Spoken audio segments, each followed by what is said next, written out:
16절까지의 말씀을 함께 봉독하겠습니다. 믿음으로 아브라함은 부르심을 받았을 때 순종하여 장래 유업으로 받을 땅에 나아갈새 갈 바를 알지 못하고 나아갔으며, 믿음으로 그가 이방의 땅에 있는 것 같이 약속의 땅에 거류하여 동일한 약속을 유업으로 함께 받은 이삭 및 야곱과 더불어 장막에 거하였으니, 이는 그가 하나님이 계획하시고 지으실 터가 있는 성을 바랐음이라. 믿음으로 사라 자신도 나이가 많아 단산하였으나 잉태할 수 있는 힘을 얻었으니, 이는 약속하신 이를 미쁘신 줄 알았음이라. 이러므로 죽은 자와 같은 한 사람으로 말미암아 하늘의 허다한 별과 또 해변의 무수한 모래와 같이 많은 후손이 생육하였느니라. 이 사람들은 다 믿음을 따라 죽었으며 약속을 받지 못하였으되 그것들을 멀리서 보고 환영하며 또 땅에서는 외국인과 나그네임을 증언하였으니, 그들이 이같이 말하는 것은 자기들이 본향 찾는 자임을 나타냄이라. 그들이 나온 바 본향을 생각하였더라면 돌아갈 기회가 있었으려니와, 그들이 이제는 더 나은 본향을 사모하니 곧 하늘에 있는 것이라. 이러므로 하나님이 그들의 하나님이라 일컬음 받으심을 부끄러워하지 아니하시고 그들을 위하여 한 성을 예비하셨느니라. 아멘. 하나님의 말씀입니다.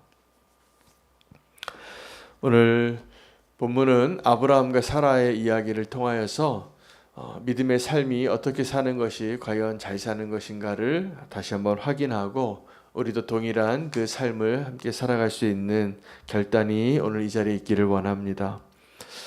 아브라함은 참 특별한 은총을 받은 사람입니다. 하나님께서 그 한 사람을 택하셨고 그 한 사람에게 믿음의 길을 약속하시고 요구하셨습니다. 그리고 많은 시간을 걸쳐서 그와 처음에 맺었던, 그에게 나타나서 했던 약속과 명령들을 하나님이 신실하게 지키셨고, 아브라함은 오랜 시간을 걸쳐서 그 믿음의 삶이 어떠한 것인가, 그 나그네의 삶을 배워가는 과정을 통하여 우리에게 정말 믿음의 삶이 어떠한 것인가를 보여주는 아주 중요한 인물이기도 합니다. 우리 모두가 아브라함과 같이 살기를 원합니다. 사라가 되시기를 바랍니다. 아브라함이 하나님을 만났을 때 하나님께서 아브라함에게 하신 말씀이 있습니다. 그를 택하였고 부르면서 본토 친척 아비의 집을 떠나라고 한 것입니다. 이것은 참 어려운 요구입니다. 우리가 하나님을 정말 만나고 예수님을 만날 때 삶에 대단한 큰 변화가 요구됩니다. 그 제자들을 부르실 때 너희는 나를 따르라. 그 제자들이 예수님 따를 때 별로 가진 것 없었지만 그들이 정말 안주하고 살고 내 삶의 모든 것이라고 여기던 것들을 내려놓습니다. 아버지를 떠나고 배를 버리고 그물을 버리고 예수님을 따라가는 새로운 삶을 살아가지만 그들은 정말 놀라운 축복의 부르심의 대상이 된 것이죠. 그리고 저와 여러분도 아주 동일한 부르심 가운데 있습니다. 오늘 이 히브리서 11장에 나오는 이제 오늘 아브라함과 사라 이야기, 또 계속 이어지는 믿음의 사람들의 모든 이야기 가운데에는 하나님이 그들의 삶 가운데 개입하시고 부르셔서 한 가지 동일한 삶의 방식을 요구하시는데 나그네 된 삶입니다. 여러분, 지금 살고 있는 모습이 오늘 믿음의 사람들에게 요구하는 나그네의 삶의 모습이라고 생각하십니까? 아니면 나그네라고 여기기보다는 내가 이곳에 정말 안주하고 이 땅에서 영원히 살 것과 같은 모습으로 살고 계십니까? 하나님 우리에게 허락하신 형편이 다 달라서 우리는 지금 내가 소유하고 또 안주하고 또 누리는 그 축복 가운데 있을 겁니다. 아브라함은 그의 부르심 가운데 하나님께서 그를 거부가 되게도 하시고 또 그에게 아주 강한 군사도 있어서 조카 롯을 구해낼 수 있는 강력한 군사력도 가지고 있었습니다. 어떻게 보면 아브라함은 믿음으로 살았지만 이 땅에서도 하나님이 약속하신 그 축복을 많이 누리고 살았던 사람 가운데 한 사람입니다. 너무 많아서 조카 롯과 한 땅에 같이 있을 수 없어서 평수를 넓혔어요. 넓은 평수로 이사도 가고 했습니다. 그러나 그의 삶에는, 그의 마음 안에는 늘 나그네의 삶을 살고자 하는 결단이 있었고 인도하심이 있었다는 것입니다. 우리도 그렇게 살게 되기를 원합니다.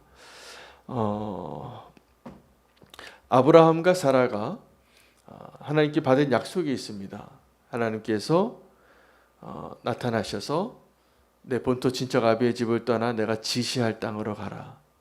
여러분, 이게 나그네의 삶의 방식을 요구한 것이고 그에게 약속하신 것은 너의 자손에 대해서 약속합니다. 그리고 이 땅에 대해서 약속을 하고, 그리고 너의 이름을 내가 창대하게 하리라. 이 세 가지를 약속하는데 그 약속을 받고 그 믿음의 길을 떠날 때 아브라함이 정말 그 경험하고 또 눈앞에서 그가 바라봐야 할 현실은 어땠냐면 정반대였습니다. 아브라함에게 자손이 원래 없는 사람을 하나님 부르셨는데 그 사람에게 내 후손이 저 하늘의 별과 같이 많고 저 바다의 모래와 같이 많게 되리라라고 약속하신 거예요. 그 약속은 받았는데 오래 기다리게 하시는 겁니다. 그래서 그 기다림 때문에 아브라함은 실패도 여러 번 했어요. 자기의 종을 아들로 삼아달라고, 또 이스마엘을 만들기도 하고, 그 이삭을 기다리기까지 아브라함은 철저하게 실망하고 낙심하고 포기할 만한 그 시간을 꼭 보내야만 했습니다. 근데 이것이 정말 아브라함에게 진정한 유산인 단 한 가지를 얻게 합니다. 믿음입니다. 여러분, 우리에게 믿음이 언제 생길까요?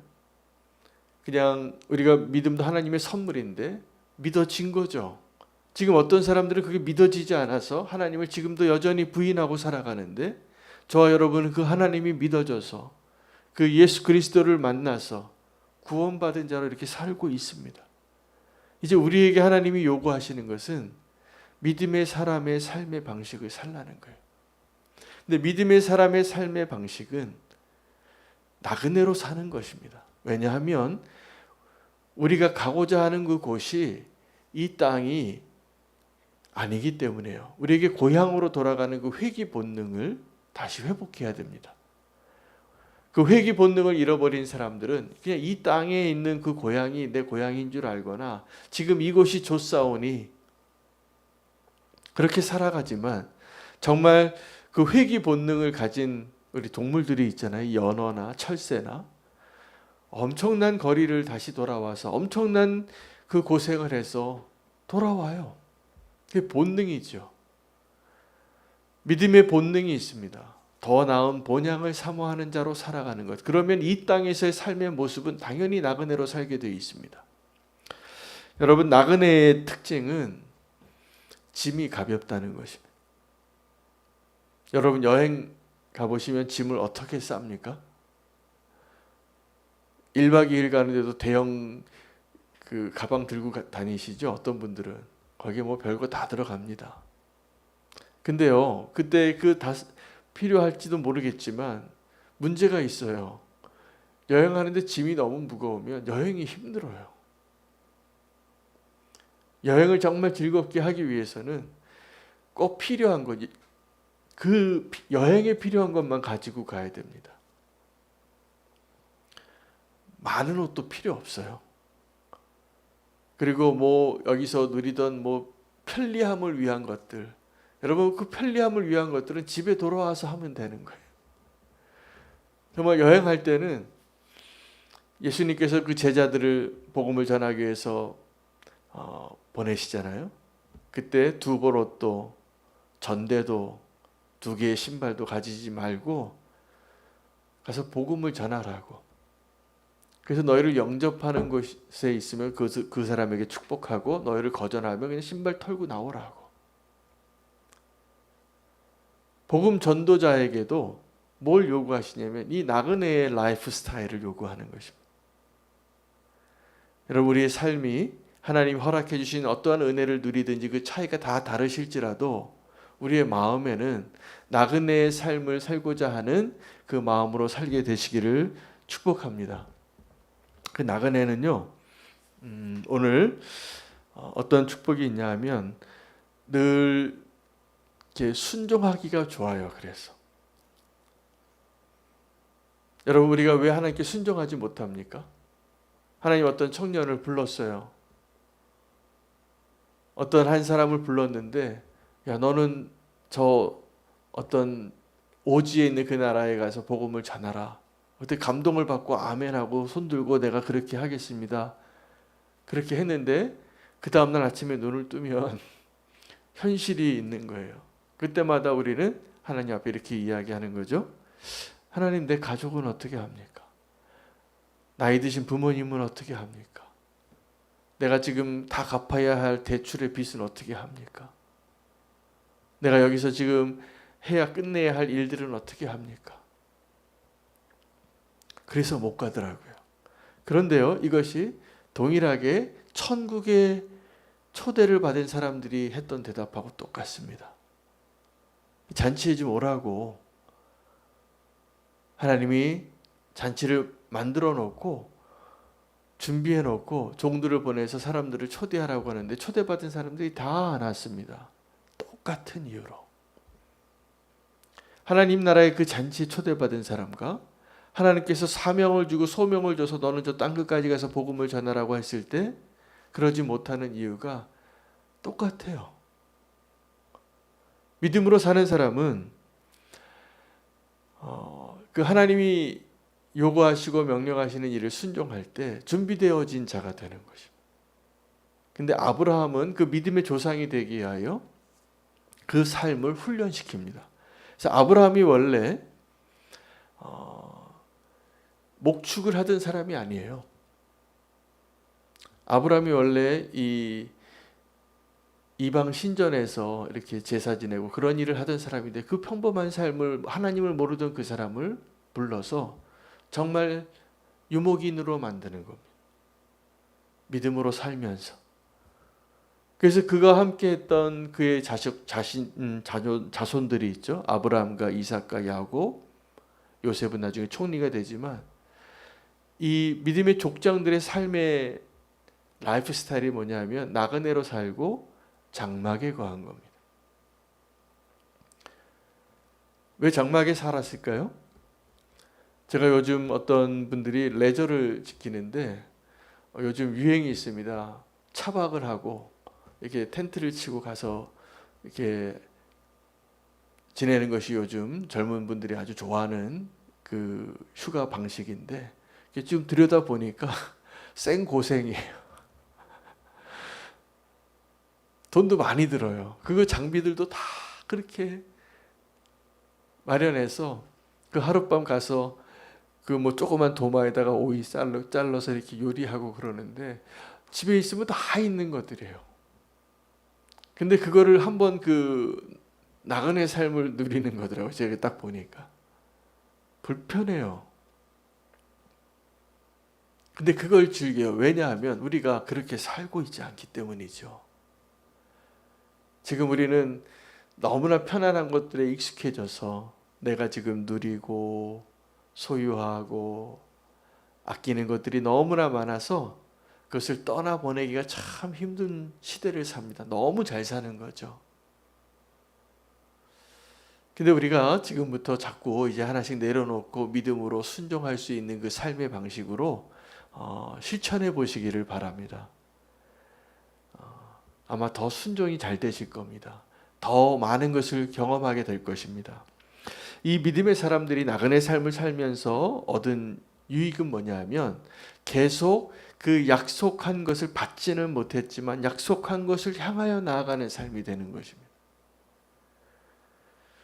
이 땅에서 우리가 누리는 거 아무리 좋아도요, 우리가 천국에서 누리는 것, 하늘에서 누리는 것보다 절대로 좋지 않습니다. 다 가짜입니다. 이게 짝퉁이에요. 우리가 지금 누리고 있는 모든 것들이. 우리의 성소까지, 우리의 집까지, 우리의 모든 관계까지, 우리가 지금 아끼고 내가 좋다고 말하는 모든 것들이 다 진짜를 흉내낸 그림자이고 모형이고 짝퉁입니다. 진품이 좋잖아요. 그죠?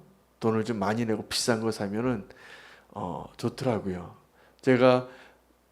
저는 주로 짝퉁 가지고 사는데 진짜 진품을 사는 한 항목이 있습니다. 뭐냐면 제가 여행을 많이 다녔는데 가방이 이게 겉으로 볼 때는 진품하고 좋은 메이크업과하고 싸구려 메이크업과하고 살 때는 똑같이 보이는데 여행 한 2번만 갔다 오면 차이가 나더라고요. 이게 자꾸 망가져요. 근데 정말 진짜 좋은 메이크업 것들은 보니까 오래 쓰더라고요. 또 수리도 잘 해주고. 그래서 그때 제가 알았습니다. 그 명품이 좋은 거구나.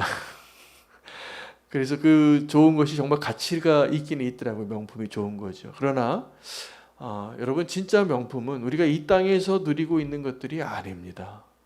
집도 그렇고 옷도 그렇고 관계도 그렇고 천국을 바라보면서 살아갈 수 있게 되기를 원합니다. 그래서 우리가 이 땅에서 잘 사는 길은 그 나그네의 길을 사는 길을 정말 축복의 비결은 뭐냐면 하나님이 약속하신 것을 다 받지 않고 살려고 노력하십시오.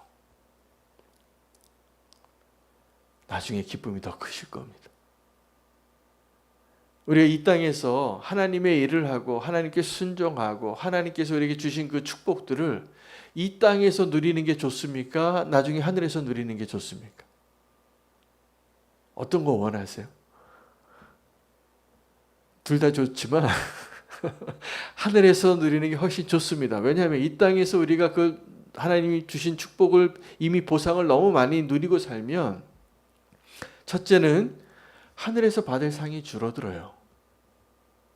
그리고 이 땅에서 안주하고 싶기 때문에 그것을 내려놓고 하나님께서 새롭게 순종하라고 하는 그 명령에 우리가 기쁨으로 기꺼이 즐거이 순종하는 게 어려워지더라고요. 이게 너무 좋으니까. 그러니까 자꾸 하나님 앞에 이런 기도하는 거예요. 하나님 좀 늦게 오시면 안 되냐고 주님. 요거 좀 더 여행 좀 갔다 오고 저 맛있는 거 좀 먹어보고 요것만 좀 끝내고 오시면 좋겠다. 이런 마음이 들면 우리가 이곳에서 지금 나그네로 사는 게 아닌 것입니다. 하나님 다 약속하신 것은요 반드시 주십니다. 할렐루야. 그래서 지금은 내가 그것을 다 보상받지 않고 남겨두고 좀 손해보고 여기서 좀 고생을 하고 여러분 그 나사로 이야기 아시죠? 부자하고 거지 나사로 이야기. 근데 그 하나님께서 그 나사로에게는 네가 이 땅에 살 때 너무나 고생하고 살았기 때문에 아브라함과 함께 있게 해주는 그 축복을 허락하셨고 이 부자에게는 너는 이 땅에서 이미 다 누리지 않았느냐고 그 얘기하세요. 우리 이 땅에서 누리는 것보다 천국에서 누리는 것이 훨씬 낫습니다. 롯의 처처럼 우리가 자꾸 이 땅에 있는 거 뒤돌아보고 사는 것보다는 하나님이 약속하신 것을 바라보면서 믿음으로 계속 나가는 것이 하나님 우리에게 주시는 진정한 축복이 될 것이라고 저는 믿습니다. 그래서 정말 아브라함과 사라, 오늘 이 두 사람 사라도 바랄 수 없는 중에 자기 몸이 죽은 것을 자기가 알아요. 그런데 그 사람에게 약속해 주시는 거예요. 네가 만국의 어머니가 되리라고. 열방의 어머니가 될 거라고. 수많은 사람들의 어머니가 될 거라고. 그리고 하나님께서 그 일을 이루십니다. 허다한 별과 같이 12절에 이러므로 죽은 자와 같은 한 사람으로 말미암아 하늘의 허다한 별과 또 해변의 무수한 모래와 같이 많은 후손이 생육하였느니라. 여러분 이때 아브라함과 사라가 이게 꿈꿀 수 있는 일입니까? 이미 나이 들어서 자녀가 없는 사람을 불러서 이 약속을 하셨는데 근데요 아브라함과 사라가 이것이 믿어진 거예요. 어느 정도로 믿어지냐 하면 자기의 노년의 언약의 자녀로 주신 이삭을 내어줄 정도로. 이게 믿음입니다. 그는 뭐라고 얘기하냐면 이것을 바쳐도 하나님이 죽은 자 가운데서 다시 살려주실 것을 믿었다 그래요. 근데요, 저와 여러분이 바로 그 믿음이 필요합니다. 예수 그리스도께서 죽은 자 가운데서 다시 살아나신 것을 믿으시나요? 그 믿으시나요, 정말? 근데 그것이 정말 믿어진다면 오늘 우리의 삶 가운데 내 죄가 다 용서받은 것도 믿어지셔야 돼요. 하나님이 나에게 저 천국의 영원한 상급을 주실 것을 믿으셔야 돼요. 그게 믿어져야 돼요. 그런데 이게요, 어떻게 보면 쉽게 믿어질 것 같은데 마치 아브라함과 사라가 불가능하게 보이는 것을 믿었던 것과 똑같습니다. 우리가 믿는다고 하는데 그냥 좋으니까 믿은 거예요. 어떤 면에서는 나 구원해 주신다니까, 내가 영원히 살 수 있다니까, 복권 당첨된 것처럼 복음을 이해하고 믿으시는 분들이 많은데 진짜 복음의 능력은, 축복은 이 불가능해 보이는 것들이 가능하다는 것을 믿는 거예요. 할렐루야. 그 믿음으로 오늘 우리가 살게 될 때 우리가 삶의 방식의 증거는 뭐냐 하면 내가 나그네처럼 살고 있느냐예요. 내가 소유가 많든 적든, 지금 내 집이 넓든 좁든 나의 마음에 정말 나그네같이 살고자 하는 그 마음이 나의 삶의 방식이라고 여기고 살고 계시다면 믿음이 있는 게 맞습니다. 그런데 그렇지 못하다면 내 믿음을 한번 점검해 보셔야 돼요. 우리가 다시 이 나그네의 삶의 축복을 누리시게 되시기를 축복합니다. 엄청난 자유를 주시고 엄청난 기쁨을 주시고 엄청난 경험을 허락하실 겁니다. 그 믿음의 여정을 통하여서. 왜냐하면 하나님을 더 알아가기 때문입니다. 우리가 바라봐야 할 도성을 바라보면서 믿음의 길을 다시 새롭게 시작하기를 원하며 오늘 이 아침을 기도하며 나아가겠습니다. 말씀 붙잡고 기도하고 오늘 함께 기도할 선교사님은 김동규